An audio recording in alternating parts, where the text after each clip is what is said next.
Good evening, and welcome back to Shadow Storyteller. If you love true scary stories to listen to before sleep, don't forget to subscribe, like this video, and leave a comment. Your support helps this channel grow and brings you more dark stories from the shadows. Now listen carefully. Have you ever felt watched through a screen? Not by a person, but by something that should not exist. What you are about to hear is a true story that shook a small American town to its core. A story that was caught live. A story where shadow figures did not hide in the dark. They stepped into the light. It happened on a cold Thursday night in early November, 2019, in the quiet town of Ashfield, Ohio. The kind of town where streetlights flicker after midnight, where neighbors know each other's dogs, and where nothing unusual ever seems to happen. Until that night. At 9:47 p.m., a local live stream began broadcasting on a small independent paranormal channel. The stream was hosted by a man named Alistair Crow, a former radio technician turned urban explorer. Alistair was not famous. His audience rarely exceeded 50 viewers. He streamed abandoned places, mostly for fun, mostly to pass time. That night, he chose an abandoned textile warehouse on the edge of town. The building had been closed since the late 1970s after a fatal overnight fire. Official reports claimed faulty wiring. Locals whispered about something else. People said workers had seen figures standing between the machines long after the power was cut. Alistair arrived just after 9 p.m. The air was sharp and damp. You could hear the wind pushing against rusted metal panels, creating a low moan that echoed through the parking lot. He greeted his viewers with a nervous laugh, adjusting the camera strapped to his chest. Inside, the warehouse smelled of dust and old oil. His footsteps echoed too loudly for such a small audience. He joked to ease the tension, but his voice betrayed him. It kept dropping, slowing down, as if his body knew something his mind refused to accept. At 10:12 p.m., while walking past a row of broken looms, the first anomaly appeared. Viewers later timestamped it. In the far background, behind Alistair's left shoulder, a tall shape crossed the frame. It was darker than the surrounding darkness. Not a shadow cast by light. It moved against the light. At first, the chat assumed it was a trick of perspective. Someone typed that it was probably his own shadow stretching. Another joked about ghosts needing overtime pay. Alistair didn't notice. He kept walking, breathing audible, the microphone catching every swallow of saliva. 3 minutes later, he stopped. "Did you hear that?" That was his exact whisper. The camera tilted toward a long corridor where emergency exit signs still glowed faint red, powered by some forgotten backup system. At the end of that corridor, something stood still. Not solid. Not transparent. A human outline made of absence. The figure had no features. No eyes. No face. Yet the way it leaned felt intentional. Observant. As if it understood it was being watched. The chat exploded. Alistair laughed again, louder this time, forcing confidence. He said it was probably smoke residue or camera distortion. But his hands were shaking. You could hear the plastic of the camera harness creaking as his chest rose too fast. At 10:21 p.m., a second figure appeared. Then a third. They did not walk. They slid. They moved along the walls, stretching unnaturally tall, bending where no joints should bend. One of them crossed directly under a flickering light, yet no light passed through it. The bulb dimmed instead. Alistair stopped breathing for a moment. The microphone picked it up. That silence was heavier than any scream. He whispered a name, not a person's name, but something else. Something old. Later, he claimed he didn't remember saying it. When he turned to run, the camera caught something that still haunts viewers today. One of the figures was behind him. Inches away. Its outline pulsed, like heat over asphalt. The air around it warped.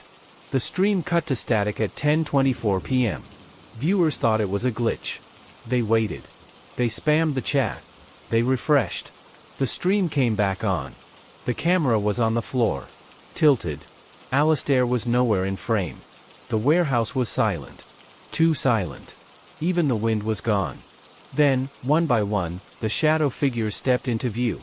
They surrounded the camera. Not attacking it. Not touching it.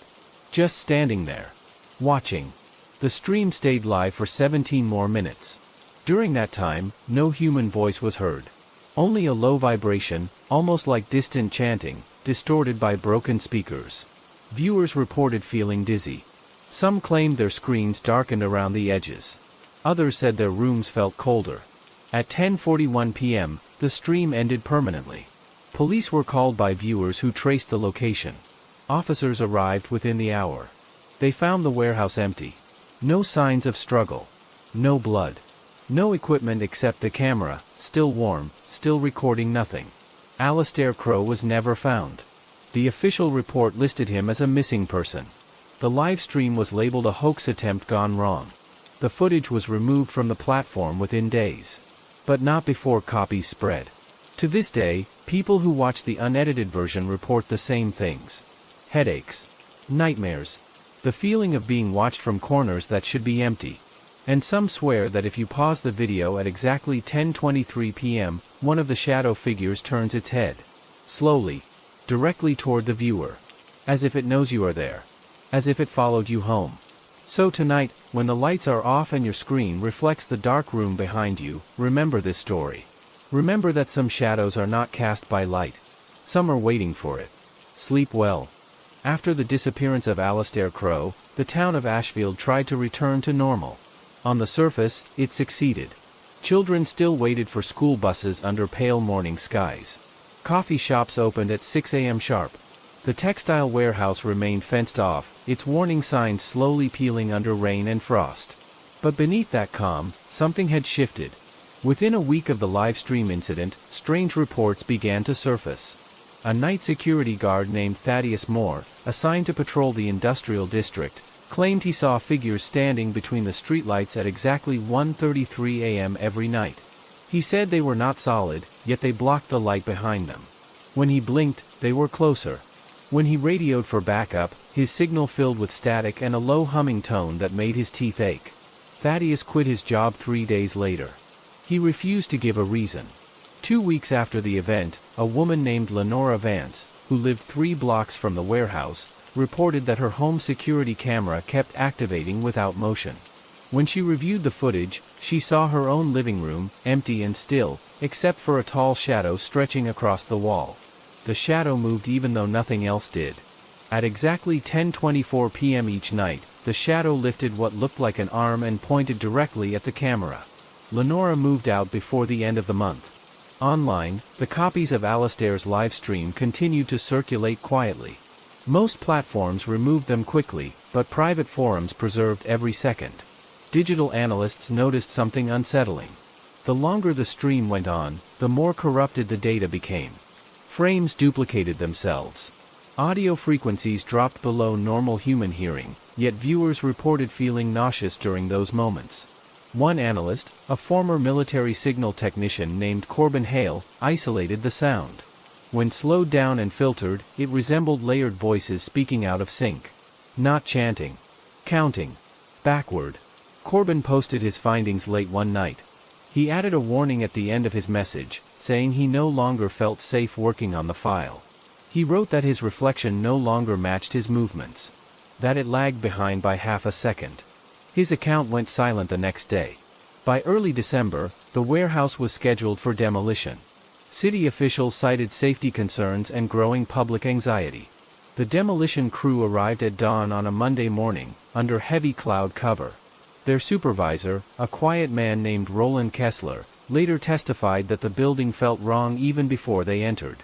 The air inside was warmer than outside, despite the cold. Dust hung unmoving, as if gravity had forgotten it. At 9:15 a.m., as the first wall was breached, every piece of equipment shut down at once. Engines died. Radios cut out. Phones lost signal.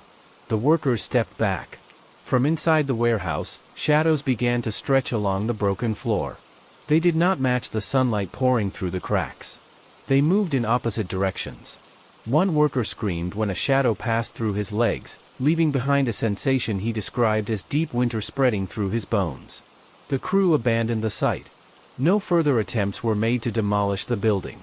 That night, the live stream came back. No announcement. No title. Just a sudden broadcast notification sent to thousands of accounts that had once interacted with the original video. The channel name still read Shadow Storyteller Live Archive, even though it had been inactive for weeks. The camera angle was familiar. Chest mounted. Slightly tilted. Heavy breathing filled the audio. Viewers watched in silence as the camera moved through a dark space. Not the warehouse. This place was narrower. Hallways instead of open floors. Doors lining both sides. The walls were stained with something dark, something old. A digital clock flickered into view on the wall. 10:24 p.m. A voice spoke. It was Alistair's voice. But it was wrong. Slower. Flattened. As if each word had to be dragged up from deep water. He said he never left. He said the shadows were not chasing him. They were teaching him. As the camera turned, shadow figures emerged from doorways, standing perfectly still. They were clearer now. More defined. Almost human. Almost familiar. Some viewers swore they recognized the silhouettes of people they knew. A brother. A neighbor. Someone who had passed away years ago. The chat filled with panic. Then the voice spoke again. It said the shadows grow where attention lingers. It said watching is an invitation. It said light is only a doorway. One shadow stepped closer to the camera and leaned down. Its shape rippled, as if smiling without a mouth. The stream ended. The following morning, across multiple states, people reported waking to find dark marks on their walls. Not stains. Not damage. Perfect outlines of standing figures, stretching toward their beds. Authorities dismissed it as mass hysteria. But every night since then, at exactly 10:24 p.m., some cameras still turn on by themselves. And somewhere, in places where light should reach but does not, shadow figures continue to stand. Waiting. Watching. Learning who will look next. In the months that followed the second livestream, the pattern became impossible to ignore. Reports emerged from towns far beyond Ashfield, spreading west into Indiana, then south through Kentucky, and eventually reaching the edges of the East Coast. The time was always the same. 10:24 p.m. Not 10:23. Not 10:25.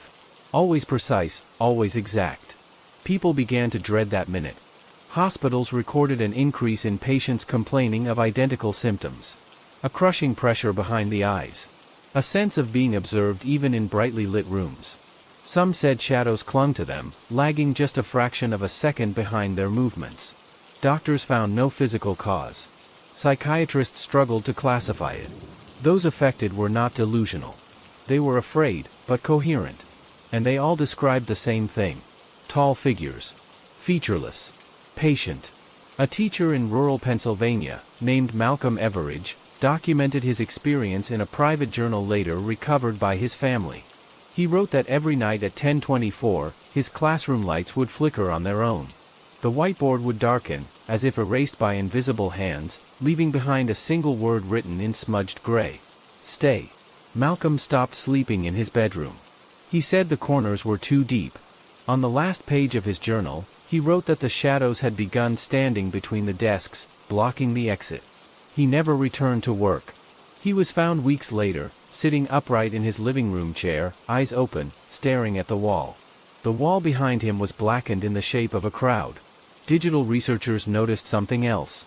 Any device that had played even a few seconds of the original livestream began behaving abnormally. Battery drain. Cameras activating without permission. Audio recordings capturing faint whispers when played back in silence. The whispers always spoke the same phrase, in different voices. We are still here. A former emergency dispatcher named Rowena Pike became obsessed with tracing the signal. She believed the phenomenon wasn't supernatural, but something closer to a broadcast. A transmission layered over reality itself. She theorized that the warehouse fire in the 1970s had not just killed workers, but created a rupture. A place where light failed to behave properly. A place where absence learned how to observe. Rowena spent weeks analyzing signal noise from affected devices. One night, she found a recurring frequency spike. When mapped visually, it formed shapes. Human silhouettes. That night, she live-streamed her findings. She spoke calmly at first, explaining her theory, pointing to charts and waveforms. Her viewers listened closely. Then, at exactly 10:24 p.m., her voice faltered. The room behind her darkened, even though the lamp beside her remained on. She turned slowly. The shadow behind her did not. It leaned forward, stretching beyond her outline, its head hovering inches above hers. The chat exploded in warnings, but Rowena did not react. She smiled faintly, eyes unfocused. She said she finally understood. She said the shadows were not invaders. They were reflections that learned how to step out of the glass. The stream ended without error. Rowena's apartment was found empty. Every mirror inside was shattered, except one. In it, investigators later claimed they could see a tall shape standing where the viewer should be.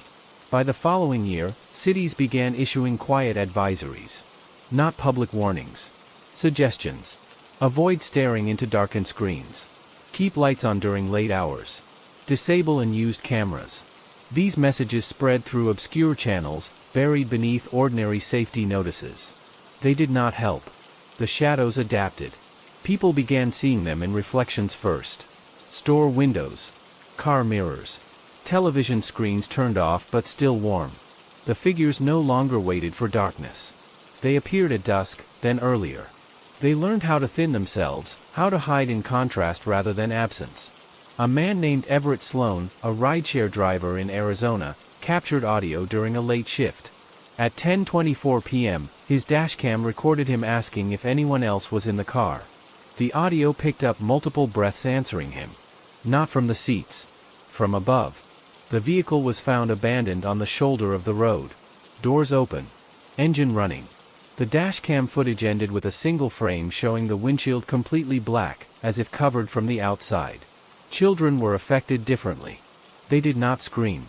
They pointed. Parents reported their kids talking to corners, greeting figures that adults could not see. They said the shadows were friendly. That they listened. That they promised things. Comfort. Quiet. An end to fear. One child, a boy named Iskander Holt from Maine, told his mother that the shadow said sleep was practice. When she asked practice for what, he said, for standing still. Iskander stopped casting a shadow shortly before he disappeared. Attempts to destroy the original footage failed. Every copy deleted seemed to reappear elsewhere, renamed, compressed, distorted, yet intact. Analysts discovered that the footage embedded itself into unrelated files. Family videos. Security recordings. Even medical imaging scans. The shadows learned how to travel through attention itself. The final confirmed broadcast occurred on a storm-heavy night in late October. The channel name was gone. No title. No chat. Just video. The camera showed a familiar warehouse floor. Rebuilt. Clean. Bright. As if the fire had never happened. Alistair stood at the center. He looked older. Thinner. His eyes reflected nothing. He spoke clearly this time. He said the shadows were complete now. He said they had learned shape, patience, and time. He said 1024 was no longer necessary. The lights behind him went out. When the video ended, viewers reported their screens turning black, not powering down, but refusing to show reflection. In that darkness, many saw movement. Not approaching. Not retreating. Standing exactly where they were. Even now, some people swear their shadows hesitate before following them. That in the quiet moments, when no one is watching, the darkness leans closer than it should. And if you feel that pause tonight, if the light behind you does not behave the way it should, do not turn around too quickly. The shadows have been watching for a long time. And they remember who looked back. After that final broadcast, something subtle but irreversible settled into the world. There was no announcement. No breaking news. No clear moment when everything changed. Life continued, but with a faint distortion, like a sound just slightly out of tune that never quite faded. People stopped trusting shadows. At first, it was instinctive. A hesitation before stepping into a dim hallway. A glance downward while walking under streetlights. Then it became habitual. Office workers adjusted desk lamps to erase every dark corner. Stores replaced warm lighting with harsh white bulbs. Bedrooms glowed through the night, as if darkness itself had become a threat. Still, it wasn't enough. In a suburb outside Des Moines, a retired electrician named Vernon Calloway began documenting irregularities in household lighting. He noticed that shadows no longer behaved consistently. They no longer softened at the edges. They ended too sharply, as if cut with a blade. Sometimes, they appeared before the object that cast them moved. Vernon tested it. He raised his hand slowly in front of a wall. His shadow followed, then stopped. His hand kept moving. The shadow did not. It remained frozen for a full second before snapping into place. That was the night Vernon sealed his basement door and never went down again. Across the country, emergency call centers logged strange reports they struggled to categorize. Callers whispered that someone was standing in their room, but they couldn't see them. Others said their pets refused to enter certain spaces, growling at empty air. Dogs barked at corners. Cats stared upward, ears flat, pupils wide. Animals understood first. Religious institutions saw a sudden increase in attendance. Not driven by faith, but fear. Yet even in churches, synagogues, and mosques, the shadows remained. They pulled beneath pews. They lingered behind altars. One pastor in New Mexico halted a sermon mid-sentence when he noticed his shadow on the wall behind him raising its head while he stood still. He never finished that sermon. Attempts were made to explain it scientifically. Experts blamed mass suggestion, stress, digital overstimulation. They pointed to social contagion. Pattern recognition gone wild. But those explanations fell apart under scrutiny. The evidence was too consistent. The timing too exact.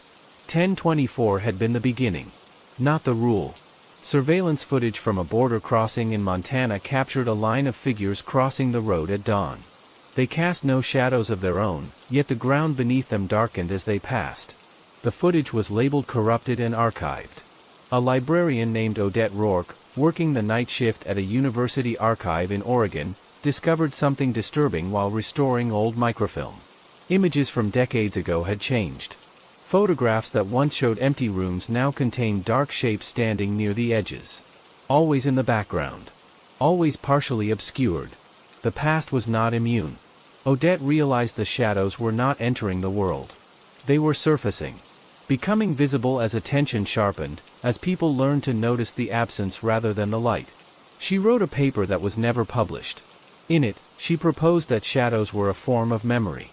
Imprints left behind by moments of fear, loss, and silence. For centuries, they had been passive. Then something taught them to observe. Taught them to want. Her final note read that observation was nourishment. That every glance fed them.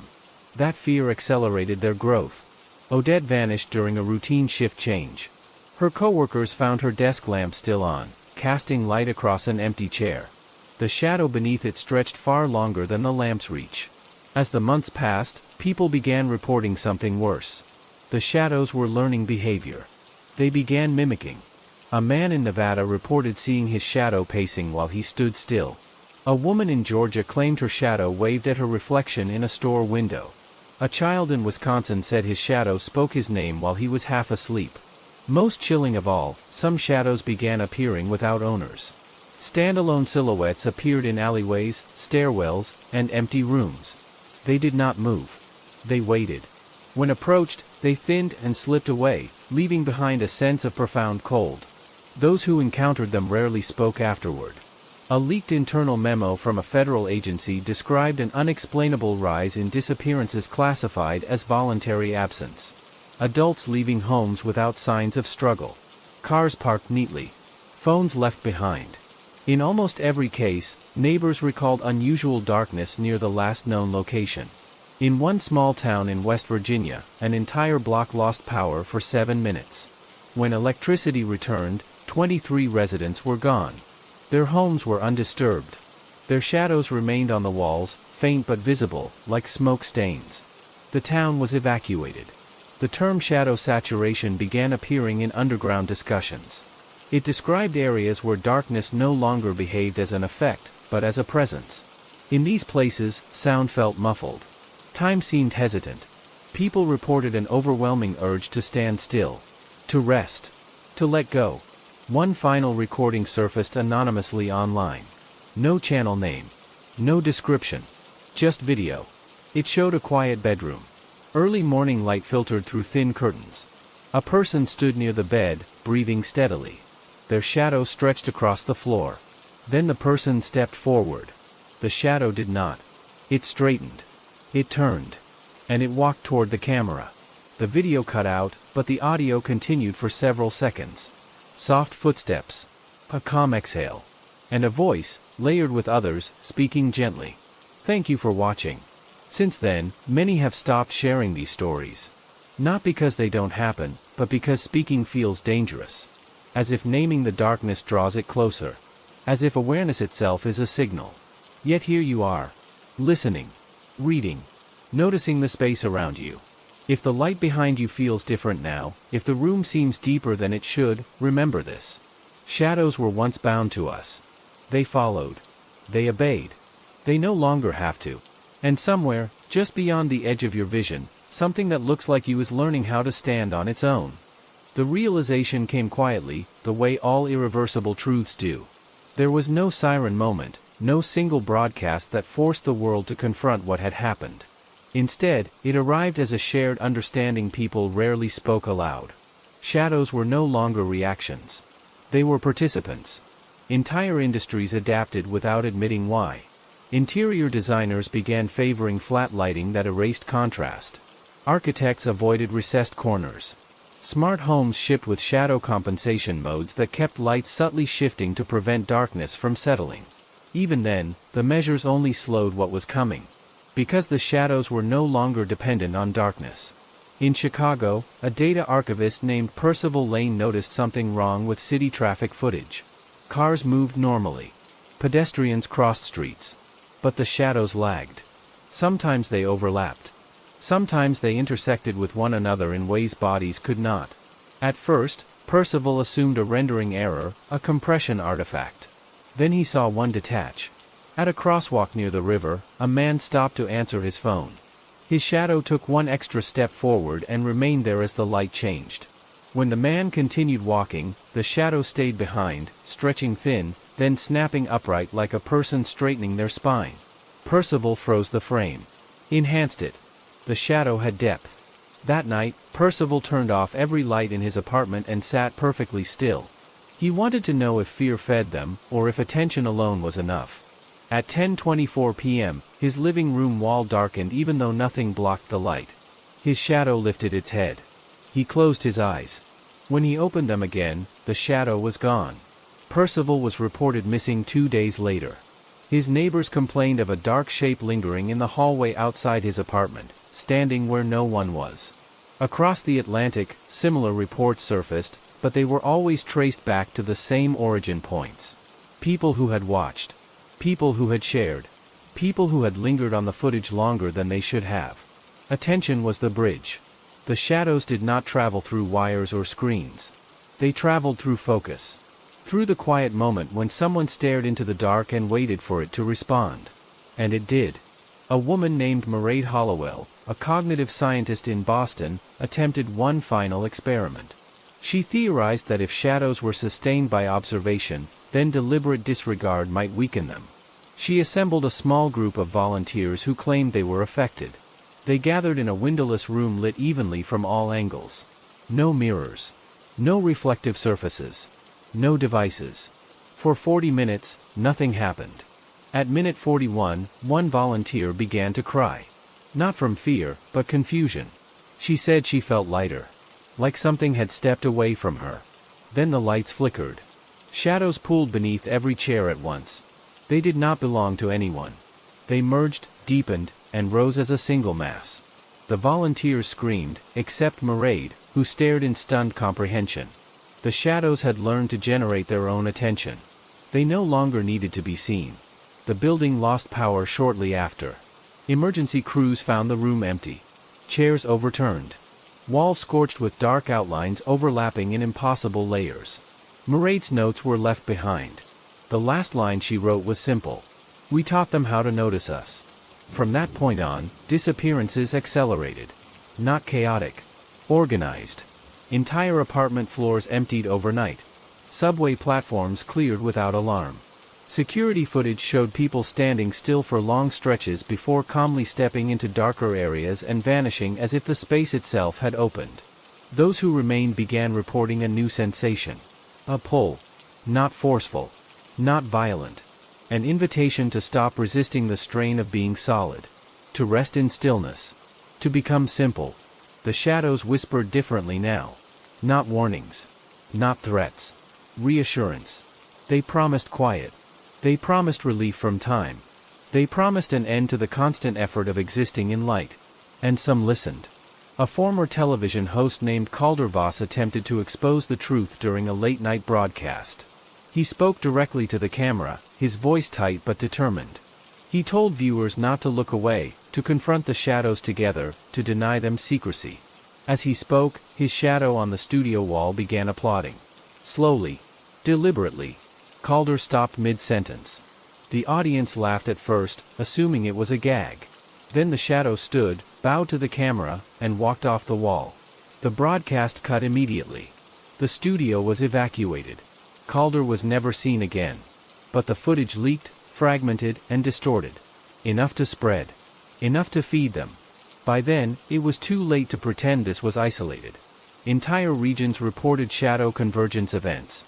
Areas where darkness gathered even under noon sun. Birds avoided those skies. Insects fled. Sound softened as if swallowed by fabric. These places were called quiet zones. Inside them, time behaved strangely. Watches slowed. Phone clocks desynchronized. People reported seeing moments from their past projected in shadow on the walls. Regrets. Losses. Things they wished they had done differently. The shadows learned persuasion. They showed people exactly what would make them stop resisting. A final message appeared across countless devices one night. No sender. No warning. Just text on black. You are tired. We can carry the weight. Some people turned their screens off immediately. Others stared too long. After that night, shadows began appearing without light sources at all. Floating silhouettes. Upright darkness standing against brightness. They moved freely now, no longer bound to surfaces. The world grew quieter. Cities dimmed. Night skies grew darker as fewer lights stayed on. People learned not to walk alone, not because of crime, but because solitude made the pull stronger.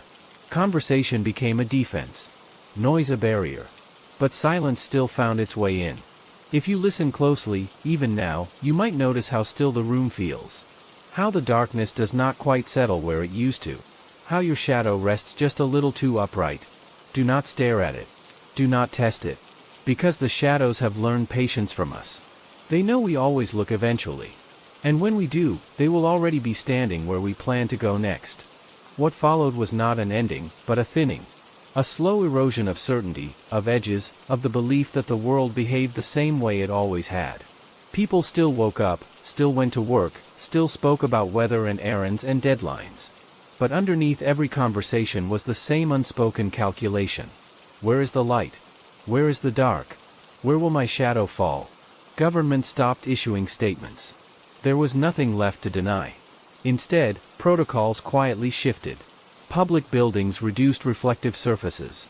Surveillance systems were redesigned to blur shadows automatically. Schools adjusted schedules to keep students indoors during early dusk. None of it was explained. It was simply done. In private, researchers admitted something terrifying.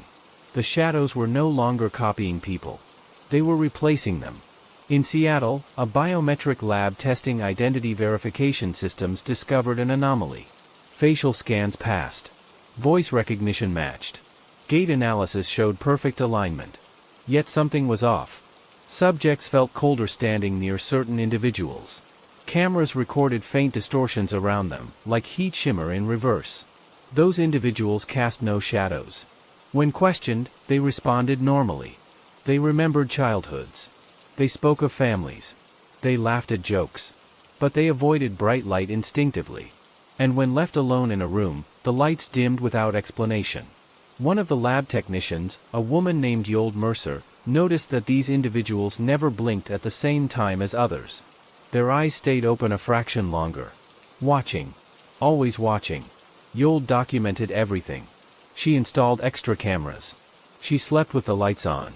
Still, one morning, she woke to find her bedroom lamp glowing, her curtains drawn wide, and no shadow beneath her body. She stood up slowly, testing the floor.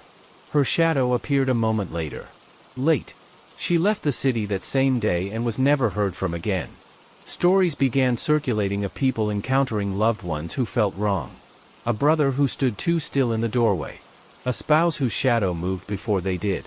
Parents reported children returning from school quieter, calmer, standing in corners as if waiting for instructions.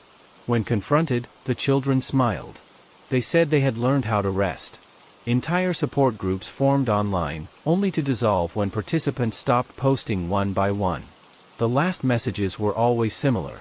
Expressions of peace, gratitude, relief. As if something heavy had finally been set down. Shadow displacement became the whispered term. The idea that the shadows were no longer content to stand beside humanity. They wanted to inhabit it. One incident forced the issue into the open, even if only briefly. In a courthouse in Missouri, a public defender named Anselma Rook collapsed mid-argument. Witnesses said her shadow remained standing after her body hit the floor. It turned toward the jury, then walked calmly out of the courtroom through a closed door. Security footage vanished. Court records were sealed. Anselma's body was declared deceased. Her shadow was never mentioned. After that, people stopped trusting mirrors entirely. Reflections were the next frontier. Bathrooms became places of unease. Glass storefronts were avoided at night. People learned not to look too long at themselves, afraid they might notice the delay. Afraid they might see something watching from behind their own eyes. Psychologists noted a rise in dissociation, but even they struggled to explain one shared detail. Patients reported feeling observed from inside themselves. As if something else had learned their shape and was testing the fit. The shadows were no longer external. They were internalizing. In a final attempt to understand, a closed group of scientists, philosophers, and theologians convened in an underground facility in Nevada. No windows. No reflective surfaces. Continuous light. They believed isolation from darkness would give them time. For 6 days, nothing happened. On the 7th, one participant suggested turning the lights off briefly. Just to see. Just to test. The others refused. The shadows did not wait. They appeared anyway. Not as silhouettes, but as depth. As absence carved into the air. The lights stayed on, but the room felt hollowed out. Sound dampened. Breathing slowed. Several participants reported hearing their own thoughts spoken aloud, gently corrected, reassured. You don't have to hold yourself together anymore. We can do that for you. When the facility was reopened weeks later, it was empty. No bodies. No signs of struggle. Only chairs pushed neatly under tables, and shadows etched faintly into the walls, all facing the same direction. Outward. From then on, the changes accelerated. People vanished mid-sentence. Streets emptied faster at night. Entire towns dimmed themselves voluntarily, believing darkness might appease what lived there. It did not. The shadows grew bolder. They stood in doorways. They leaned over beds. They waited at the edge of crowds, indistinguishable from the mass until you noticed one too many outlines. Too many silhouettes for the number of bodies present. Those who survived encounters described the same final sensation. Not terror. Not pain. Release. A letting go of weight. Of responsibility. Of form. The shadows were not killing. They were absorbing. And now, here you are, still reading. Still listening. Still aware of the space around you. Of the light source above or behind you. Of the place where your shadow should be. Check it. Not directly. Just enough to know it's there. Still following. Still attached. If it is, then you are safe. For now. But if you notice even the slightest delay, even the faintest sense that it is deciding rather than obeying, do not panic. Panic feeds attention. Attention feeds growth. Instead, stay still. Be quiet. And hope that tonight, the shadows decide to choose someone else. Because they are everywhere now. And they are learning faster than we ever did.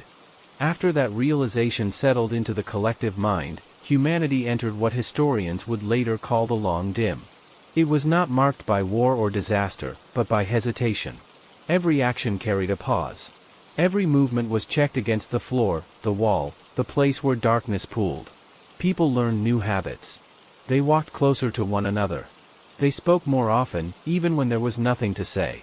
Silence became suspicious. Stillness became dangerous. Yet the shadows continued to refine themselves. They began to appear in places where light was abundant. Shopping malls at noon. Glass office towers reflecting the sun. Snow-covered fields where darkness should have been shallow and harmless. In these places, the shadows were thin, precise, perfectly shaped. Too perfect. A climatologist named Rowan Calder observed something strange while reviewing satellite imagery. Certain regions appeared darker than surrounding land, not from cloud cover or terrain, but from something absorbing light at a subtle, uniform level. When overlaid with population data, the darkened zones matched areas with higher disappearance rates. The shadows were clustering. Rowan shared the data with a colleague, a mathematician named Eloan Strake. Eloan noticed another pattern. The clusters formed shapes when mapped over time. Slow curves. Expanding arcs. They resembled fingerprints. Or reach. The conclusion was unspoken but clear. The shadows were not spreading randomly. They were moving with intent. Meanwhile, those who had not yet been taken reported a new phase of contact. The shadows began communicating without words. Through suggestion. Through emotion. A sudden feeling of nostalgia. A memory of warmth. A reminder of exhaustion. They showed people what they wanted most. For some, it was rest. For others, forgiveness. For many, it was simply quiet. A hospice nurse in Vermont named Cecily Morn described it best before she disappeared. She said the shadows felt like gravity after a long fall. Like being held by something that did not ask questions. She said they knew every reason someone might want to stop being solid. Children were no longer spared. Schools noticed students standing apart during recess, staring at their feet. Teachers reported drawings filled with tall black figures holding hands with smaller ones. When asked, the children said they were practicing. Practicing what? Standing. Governments attempted containment strategies. Entire districts were flooded with constant light. Stadium-level illumination running 24 hours a day. At first, it worked. Shadows shrank. They flattened. They retreated. Then they learned how to fold. Darkness appeared where light overlapped itself. Between beams. Beneath glare. In the negative spaces created by too much brightness. The shadows slipped into those cracks and waited. Energy grids failed under the strain. Cities dimmed again. The first recorded instance of voluntary merging occurred in a coastal town in Oregon. Dozens of residents gathered at the beach just after sunset. Witnesses from neighboring areas reported seeing people standing shoulder to shoulder, facing the water. Their shadows stretched forward, merging into a single mass that reached toward the tide. When morning came, the beach was empty. Only one long shadow remained, etched into the sand, pointing inland. After that, the language shifted. News outlets stopped using the word disappearance. They used transition. Integration. Joining. Those words felt softer. Less frightening. They spread quickly. Some began to welcome the shadows. Communities formed around dim spaces. Candle-lit gatherings. Quiet rooms. Places where people could sit without being asked to perform or explain themselves. In these places, the shadows grew stronger. They learned gratitude. A former social worker named Bram Holloway kept a final audio journal. His voice was calm, almost relieved. He said the shadows listened better than people ever had. They did not interrupt. They did not judge. They waited patiently until he was ready to stop talking. On the last recording, he said he was tired of holding his shape. Then the microphone captured the sound of 2 sets of footsteps leaving the room. As the world adjusted, something else became clear. The shadows were no longer identical. They varied in density, in posture, in presence. Some felt heavy. Others felt gentle. Some radiated urgency. Others patience. They were becoming individuals. Which meant they were learning preference. Certain people were taken more often. Those who were lonely. Those who carried grief. Those who stayed awake too long at night staring into dim screens. The shadows favored familiarity. In a final effort to warn others, a reclusive writer named Thorin Vale published a single-page manifesto online. It spread briefly before being erased. Copies still circulate in fragments. He wrote that the shadows were not evil. They were unfinished. He wrote that humanity had spent centuries casting them aside, ignoring them, treating them as lesser. Now they wanted what they had always mirrored. Presence. Identity. Choice. Thorin ended his message with a warning. He said the shadows could only take what was offered. That resistance was possible, but it required something most people no longer practiced. Attention without fixation. Light without fear. Being present without staring. Thorin disappeared the same night. Now, the world exists in a careful balance. People move deliberately. They keep lights low but steady. They speak softly but often. They avoid extremes. The shadows remain close. They stand at the edges of rooms. They linger behind doors. They pause just long enough to test whether they are being watched. And sometimes, when exhaustion wins, when attention slips, when someone stands too long without moving, a shadow steps forward and the person steps back. No struggle. No sound. Just an exchange of places. If you are still here, if your shadow still answers to you, consider this a gift. Not a guarantee. Just a moment. Use it wisely. Do not invite the dark. Do not challenge it. And whatever you do, when you feel the urge to stop, to rest, to let something else take over, remember this. The shadows are very patient. And they are always ready to take your place. Time lost its sharp edges first. Days still passed, but they felt softer, as if the hours had been pressed flat. Morning light no longer promised safety, only visibility. Night no longer brought fear, only opportunity.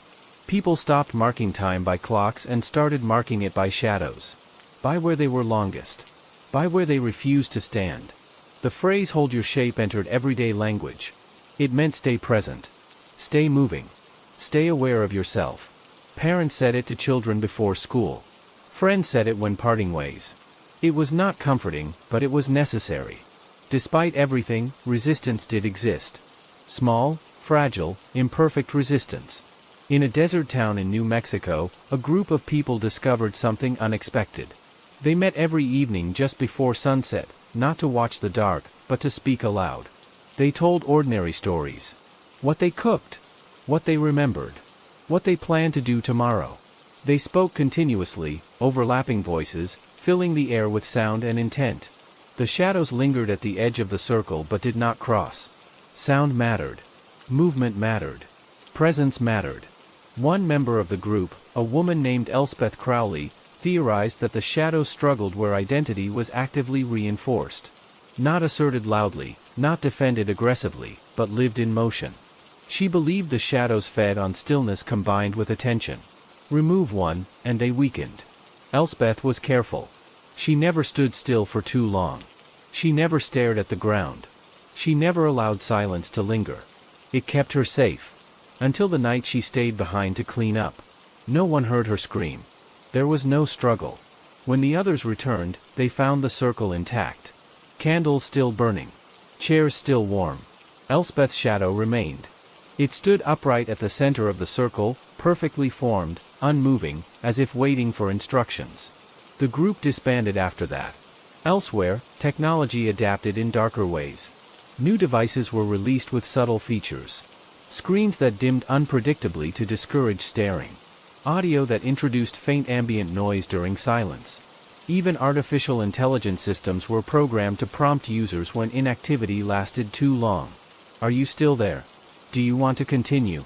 The machines had learned too. People began wearing layered clothing even indoors, not for warmth, but for reassurance. Fabric movement helped them feel anchored. Some painted faint patterns on floors to disrupt the uniformity of shadow. Others kept wind chimes, fans, anything that made still air restless. Still, the shadows found new ways. They learned to wait within motion. Within crowds. Within noise. At a concert in Los Angeles, thousands of people stood shoulder to shoulder, lights flashing, music pounding. For a moment, it seemed safe. Alive. Human. Then someone noticed there were too many shadows on the stage. The band continued playing, unaware. The audience screamed when the shadows climbed the speakers, stretching upward against the lights. Several figures stepped off the stage without bodies attached to them. When the venue lights came on, dozens of people were gone. Their tickets remained on their seats. The idea of replacement became unavoidable. People noticed coworkers who returned from unexplained absences changed. Not dramatically. Subtly. They spoke less. They stood more. They watched without blinking. Their shadows behaved independently when no one else seemed to notice. A man in Minnesota filmed his wife one morning as a joke, saying she looked like she hadn't slept. When he reviewed the footage later, he saw her shadow move its mouth while she remained still. He deleted the video. Then he deleted himself. Children adapted faster than adults. They learned rules instinctively. Never stand alone in corners. Never stare at the floor. Never stop moving entirely. Schools began incorporating constant low motion into classrooms. Rocking chairs. Standing desks. Soft background music. Still, children disappeared.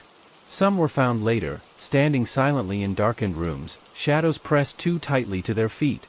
When spoken to, they did not respond. When touched, they felt cold. Doctors called it catatonia. The shadows called it rest. Religion fractured under the strain. Some faiths declared the shadows a test. Others called them the true inheritors of the world. New movements emerged, worship centered on stillness, darkness, surrender. They gathered at night, holding hands, standing motionless, waiting. Most were never seen again. One such gathering was recorded accidentally by a traffic camera in Nevada. Dozens of figures stood beneath a highway overpass, completely still. Their shadows stretched upward onto the concrete, merging into a single black shape that pulsed slowly. At the end of the footage, the shadow moved first. By then, whispers had replaced warnings. People spoke softly about the final phase. About the moment when there would be no one left to resist. When shadows would no longer need bodies to replace, because they would have learned how to become bodies on their own. Some believed that moment had already begun. A leaked report from a medical examiner described a corpse with no shadow, even under direct light. Another described a shadow found without a corpse. The separation was complete. And yet, there were still those who endured. They learned not to fear the shadows, but not to trust them either. They learned to acknowledge them without fixation. To keep moving. To keep speaking. To keep choosing. They learned that identity was not something you declared, but something you performed continuously. You exist because you act. Stop acting, and something else is happy to take over. If you feel tired now, if your eyes are heavy, if the room feels quieter than it should, understand that this is how it starts. Not with terror. With relief. The shadows do not rush. They wait until you are ready. Until you decide you deserve rest. Until you wonder what it would be like to let go for just a moment. That moment is all they need. So keep your light imperfect. Keep your movements uneven. Keep your thoughts loud enough to hear yourself think. And if tonight, as you prepare to sleep, you notice your shadow lingering longer than usual, standing a little straighter, a little closer, do not confront it. Roll over. Move. Remind it who leads. Because as long as you are moving, as long as you are choosing, the shadow must follow. And the moment it does not, that is when the world will finally belong to the dark. In the end, it did not happen all at once. There was no final night where the lights went out everywhere. No single scream that echoed across the world. The end arrived quietly, wrapped in routine, disguised as rest. People stopped saying hold your shape. Not because they felt safe, but because they were tired. The last cities dimmed their lights to save power. The last broadcasts switched to pre-recorded loops. The last warnings became background noise, then silence. Movement slowed. Conversations shortened. Long pauses settled between words. At first, shadows only stepped ahead by a fraction of a second. Then they stopped waiting altogether. Hospitals filled with people who simply stood still and would not respond. Their eyes were open. Their hearts beat steadily. But their shadows were gone. Doctors learned not to look at the walls too long. Nurses learned to keep walking. Entire neighborhoods became hollow. Doors left unlocked. Meals left untouched. In some houses, shadows still moved from room to room, performing familiar routines without bodies attached to them. It became impossible to tell who was still human. One night, at exactly 10:24, every remaining screen across the world turned on by itself. Phones. Televisions.